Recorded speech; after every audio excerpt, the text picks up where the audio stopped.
Friends, आपका स्वागत है सिविलियन क्लासेस में। तो प्यारे बच्चों, आज हम बात करेंगे कॉन्ट्रैक्ट्स एंड अकाउंट्स के बारे में। तो प्यारे बच्चों, आज हम पढ़ेंगे कॉन्ट्रैक्ट्स एंड अकाउंट्स का सबसे लास्ट लेक्चर, यूनिट नंबर 7, जिसका नाम है वैल्यूएशन। प्यारे बच्चों, इस चैप्टर के अगर इंपॉर्टेंस के बारे में बात करें तो एक ऐसा चैप्टर है जहां से कंपटीशन में भी क्वेश्चन आते हैं, है ना। पिछले बार एसएससी जेई में प्यारे बच्चों इससे मेंस में क्वेश्चन आया था 20 नंबर का, ठीक है ना, कि सैलवेज वैल्यू क्या होता है, स्क्रैप वैल्यू क्या होता है, प्राइस क्या होता है। तो इसके बारे में 20 नंबर में मेंस में आया था एसएससी जेई में, है ना। और इससे न्यूमेरिकल्स भी बार बार आते हैं, है ना। और इस बार जो एसएससी जेई का जो पीटी का एग्जाम हुआ उसमें भी इस टॉपिक से 3 से 4 ऑब्जेक्टिव क्वेश्चन थे। तो प्यारे बच्चों, इस टॉपिक का बहुत ही इंपॉर्टेंस है, कंपटीशन हो या आपके सेमेस्टर का एग्जाम हो। इस टॉपिक से ऑब्जेक्टिव क्वेश्चन भी बहुत बनते हैं और सब्जेक्टिव क्वेश्चन भी और न्यूमेरिकल्स भी, ठीक है ना। तो सारा कुछ हम सारे कॉन्सेप्ट को हम यहाँ पे समझेंगे, वैल्यूएशन के सारे कॉन्सेप्ट को यहाँ पे हम डिटेल से देखेंगे, ठीक है ना। तो सबसे पहले अगर हम बात करें तो इंट्रोडक्शन या डिफिनीशन ऑफ वैल्यूएशन का।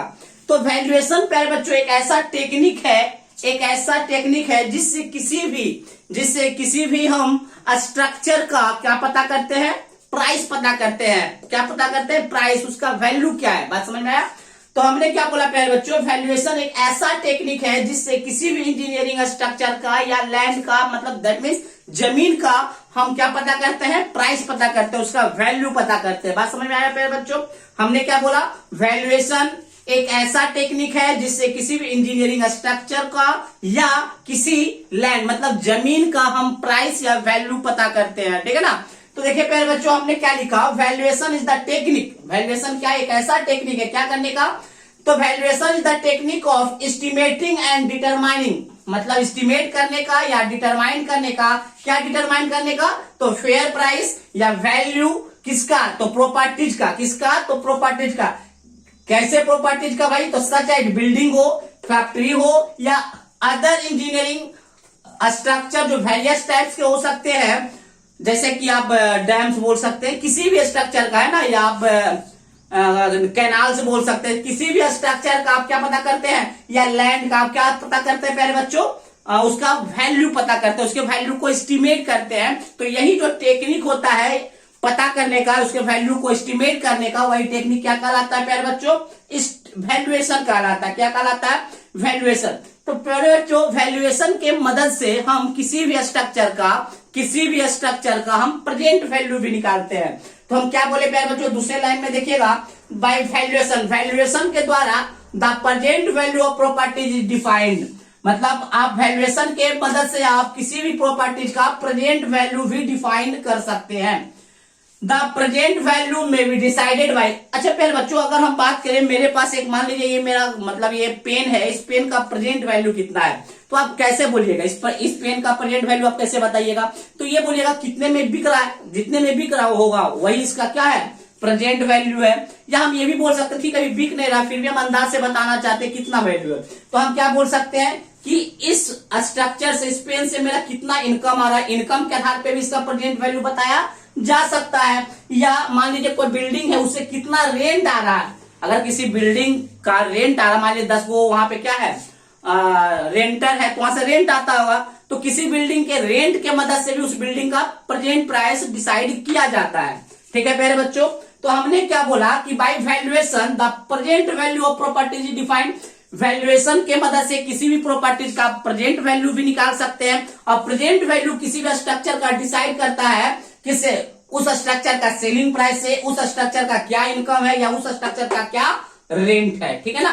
नेक्स्ट प्यारे बच्चों, the value of properties depends on its structure. किसी भी स्ट्रक्चर का जो वैल्यू है, मतलब किसी भी प्रॉपर्टीज का जो वैल्यू है ना, वो डिपेंड करेगा उसके स्ट्रक्चर पे, किस तरह का उसका बनाया गया है, उसके लाइफ पे। मान लीजिए प्यारे बच्चों कोई बिल्डिंग है, बिल्डिंग को हम बेचना चाहते हैं, तो ये भी देखेगा कि उस बिल्डिंग का बना हुआ कितना दिन हुआ, लाइफ के बारे में देखेगा, उसके डिमांड के बारे में देखेगा, उस बिल्डिंग का क्या डिमांड है, डिमांड मार्केट में है या नहीं। जितना ज्यादा डिमांड होगा उसका उतना ही ज्यादा प्रेजेंट वैल्यू होगा।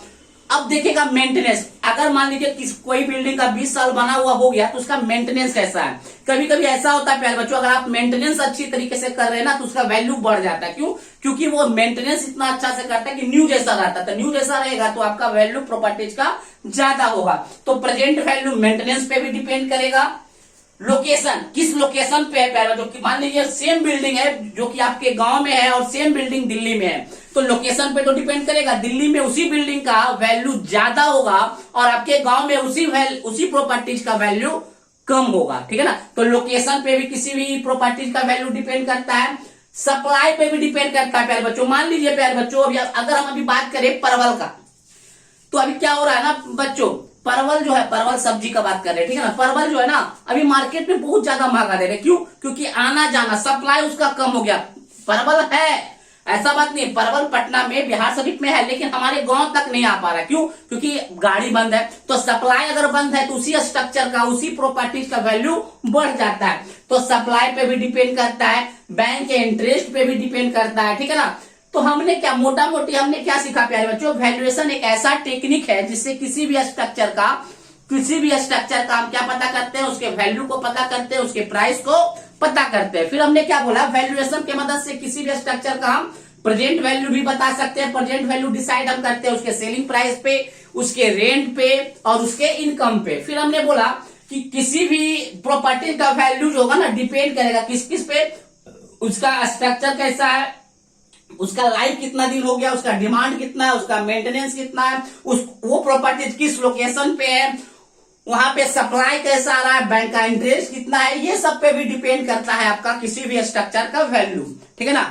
तो ये तो पहले बच्चों था थोड़ा सा इंट्रोडक्शन किसका, वैल्यूएशन के बारे में। किसके बारे में? वैल्यूएशन के बारे में। अब हम जानना ये चाहते हैं कि किसी भी वैल्यूएशन का ऑब्जेक्टिव या उसका नेसेसिटी क्या है। बात समझ में आया? तो दैट मीन्स अगला जो टॉपिक हम लिखने वाले हैं, बताने वाले हैं, जो वो क्या है, objective and necessity of valuation. तो पहले बच्चों पहले आप इसको नोट डाउन कर लीजिए।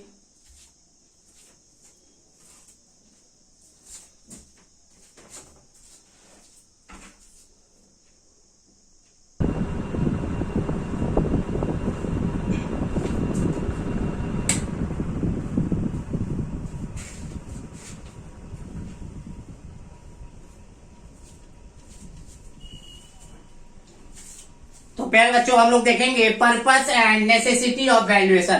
पहले बच्चों हमने जो देखा, वैल्यूएशन जो एक टेक्निक है किसी भी प्रॉपर्टीज का वैल्यू एस्टिमेट करने के लिए, है ना, तो उसका क्या पर्पस है, उसका क्या नेसेसिटी है, उसके बारे में हम लोग देखेंगे। तो पहला पर्पस और नेसेसिटी है प्यारे बच्चों, buying and selling of property. अगर आपका कोई प्रॉपर्टी है उसको सेल करना चाहते हैं या दूसरे को प्रॉपर्टीज को खरीदना चाहते हैं, बाय करना चाहते हैं, या तो किसी दूसरे के प्रॉपर्टीज को खरीदने के लिए या अपने प्रॉपर्टीज को बेचने के लिए आपको वैल्यूएशन पता होना चाहिए उस प्रॉपर्टीज का। ठीक है ना। तो हमने क्या लिखा पहले बच्चों, इन केस ऑफ बाइंग और सेलिंग ऑफ एनी स्ट्रक्चर, किसी भी स्ट्रक्चर को खरीदने या बेचने के लिए we required valuation of that property, हमको जरूरत पड़ेगा उस प्रॉपर्टीज का वैल्यूएशन निकालने के लिए। क्या करने के लिए? Property for estimation of present value of structure. हमने क्या बोला पहले बच्चों, किसी भी स्ट्रक्चर को खरीदने या बेचने के लिए उस प्रॉपर्टीज का क्या चाहिए, वैल्यूएशन रिक्वायर्ड है, ताकि हम ये पता कर सके कि उसका प्रेजेंट वैल्यू मार्केट में क्या है। दूसरा है प्यारे बच्चों टैक्सेशन। दूसरा क्या है? टैक्सेशन। अगर आपका के पास कोई प्रॉपर्टीज है, मान लीजिए बहुत बड़ा बंगलो है, गाड़ी है, तो आपको टैक्स देना पड़ता होगा प्यारे बच्चों। बहुत सारा टैक्स होता होगा, म्युनिसिपल पालिटी टैक्स, मतलब नगर पालिका का जो टैक्स होता होगा, या आपके प्रॉपर्टी पे जो टैक्स होता होगा, बहुत वेल्थ टैक्स होता होगा, बहुत सारे टैक्स आते हैं जो आपके प्रॉपर्टी पे लगता है।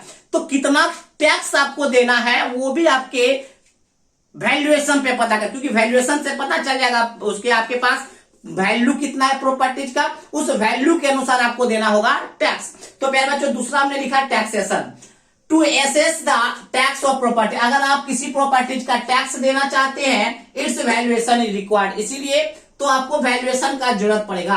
टैक्स कुछ भी हो सकता है, टैक्स में भी टैक्स कौन कौन सा, म्युनिसिपल टैक्स हो सकता है, वेल्थ टैक्स हो सकता है, प्रॉपर्टी टैक्स हो सकता है, and all the taxes are, या किसी भी तरीके के total tax are fixed on the valuation of property.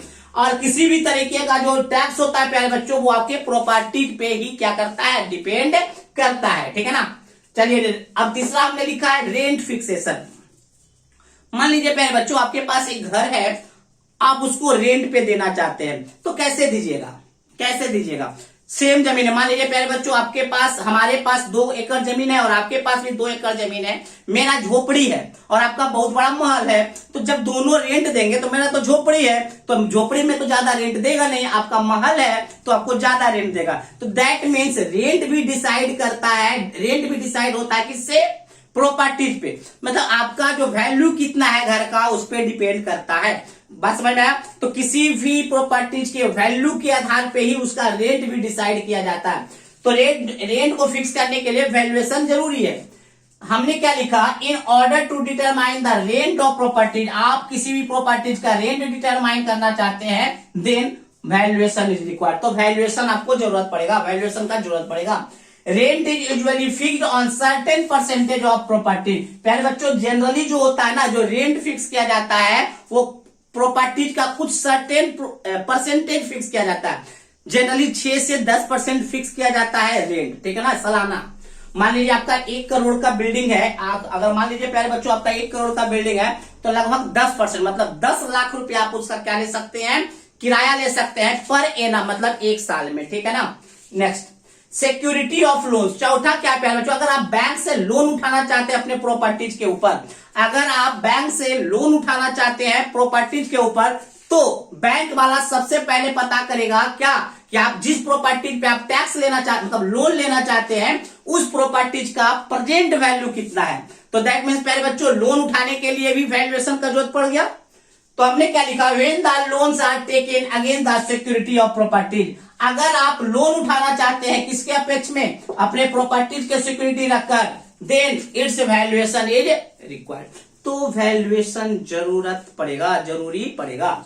Next है कंपल्सरी एक्विजिशन। देखिए प्यारे बच्चों कंपल्सरी एक्विजिशन क्या होता है, मान लीजिए प्यारे बच्चों सरकार एक नक्शा निकाला, एक ड्राइंग निकाला कि भाई हमारा रोड जो होगा ना ये पटना टू दिल्ली इस रास्ते से जाएगा। जब उस रास्ते को देखा गया तो उस रास्ते में आपका जमीन पड़ रहा था, तो रोड तो बनाना जरूरी है प्यारे बच्चों, एकदम जरूरी है। तो क्या किया जाए, तो जितना जमीन है ना उसका वैल्यू के आधार पे आपको पैसा कुछ दिया जाएगा। बात समझ में आया। और ये क्या हो गया, नेसेसरी इक्विजिशन, जरूरी है उस आपके जमीन को प्राप्त करना सरकार को जरूरी है। तो सरकार क्या करेगा, उस जमीन के, आपके जमीन के अनुसार आपको कुछ ना कुछ पैसा अमाउंट दिया जाएगा। तो उसके लिए पता करना होगा क्या, आपके प्रॉपर्टीज का वैल्यूएशन। बात समझ में आया। तो हमने क्या बोला प्यारे बच्चों, when ever a property acquired by government और एनी अदर फर्म, अगर आपका कोई प्रॉपर्टी है जो गवर्नमेंट के द्वारा या किसी भी प्राइवेट कंपनी के द्वारा एक्वायर्ड किया जा रहा है, मतलब लिया जा रहा है, then amount of compensation is paid to owner. तो ऑनर को, प्रॉपर्टीज के मालिक को कुछ सर्टेन अमाउंट पेड किया जाता है उस प्रॉपर्टीज के लिए। To determination of amount of compensation, अगर आपको पता करना है कि कितना पैसा कॉम्पनसेशन के आधार पे दे, देन वैल्यूएशन इज रिक्वायर्ड। तो उस प्रॉपर्टीज का वैल्यूएशन पता करना होगा, ठीक है प्यारे बच्चों। लास्ट वन है इंश्योरेंस। अगर किसी भी बिल्डिंग का आप अपने मोटरसाइकिल का भी इंश्योरेंस करते हैं, अपना भी इंश्योरेंस करते हैं, या किसी भी प्रॉपर्टीज का इंश्योरेंस करते हैं, तो उसका वैल्यूएशन पता होना चाहिए कि उस प्रॉपर्टीज का जिसका हम इंश्योरेंस करने जा रहे हैं उसका प्रेजेंट वैल्यू क्या है, ठीक है ना। तो यही बात है प्यारे बच्चों, to determine the insurance value of property for the purpose of fixation of insurance premium, valuation is required. अगर आप किसी भी प्रॉपर्टीज का इंश्योरेंस वैल्यू पता करना चाहते हैं तो वैल्यूएशन बहुत ही जरूरत पड़ेगा।